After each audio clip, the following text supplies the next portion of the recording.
ইসলামে কিন্তু ফরজ নামাজটা মসজিদে পড়ার পরে অন্য যে কোনো নামাজ বাড়িতে পড়তে উৎসাহিত করছে। আমার তো মাঝে মধ্যে মনে হয় যে বাড়িতে নামাজ পড়েই বইটা একটু হাতে নেওয়া উচিত।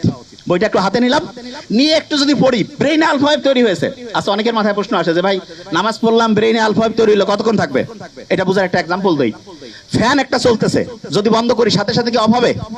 কিছুক্ষণ ঘুরবে না? অ্যাবসলিউটলি এই ঘটনাটা ব্রেইনে ঘটে।